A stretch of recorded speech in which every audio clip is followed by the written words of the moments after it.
السلام علیکم ورحمۃ اللہ وبرکاتہ۔ ان الحمد للہ نحمده ونستعینه ونستغفره ونؤمن به ونتوکل علیہ ونعوذ باللہ من شرور انفسنا ومن سیئات اعمالنا من يهده الله فلا مضل له ومن يضلل فلا هادي له وأشهد أن لا إله إلا الله وحده لا شريك له وأشهد أن محمدا عبده ورسوله اللهم صل على محمد وعلى آل محمد كما صليت على إبراهيم وعلى آل إبراهيم إنك حميد مجيد اللهم بارك على محمد وعلى آل محمد كما باركت على إبراهيم وعلى آل إبراهيم إنك حميد مجيد رب اشرح لي صدري ويسر لي أمري واحلل عقدة من لساني يفقهوا قولي واجعل لي وزيرا من أهلي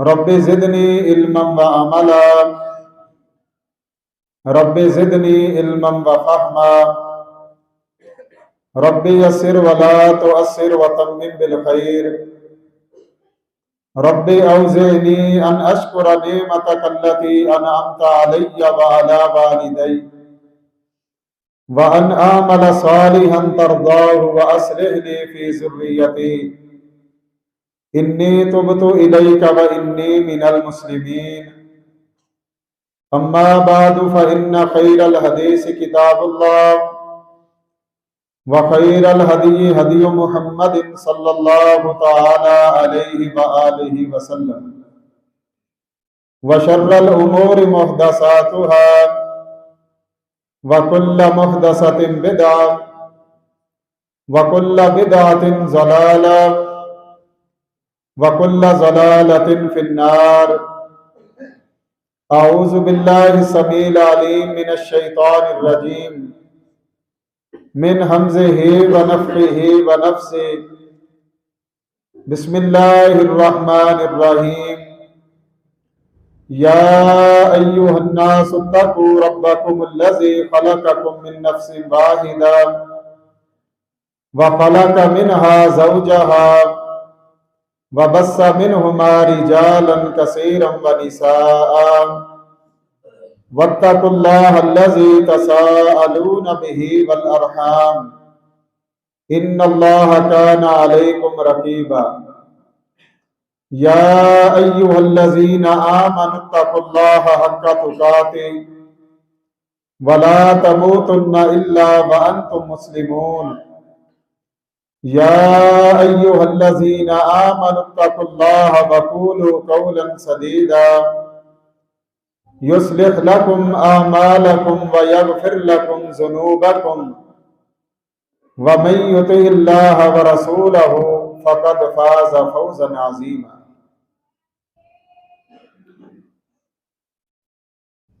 اللہ رب العالمین کی مختصر اور جامع حمد و ثنا کے بعد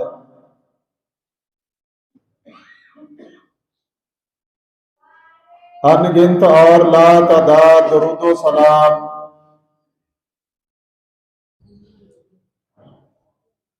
امام الانبیاء سید الاولین والآخرین سید الثقلین کونین کے تاجدار شافع محشر نبی رحمت جناب محمد الرسول اللہ صلی اللہ علیہ وآلہ وسلم کی ذات مبارکہ پر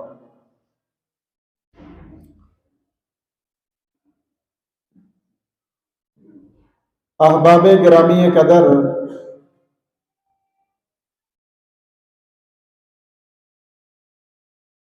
دنیا کی زندگی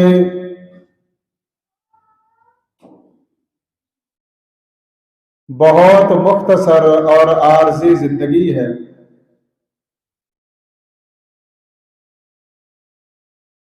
ہر انسان کو عموماً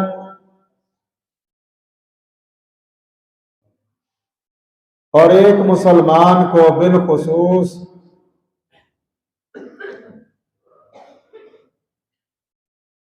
یہ مختصر زندگی اس انداز میں گزارنی چاہیے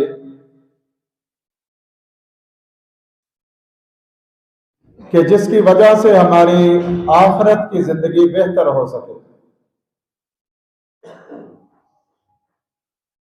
ہم دنیا سے چلے جائیں،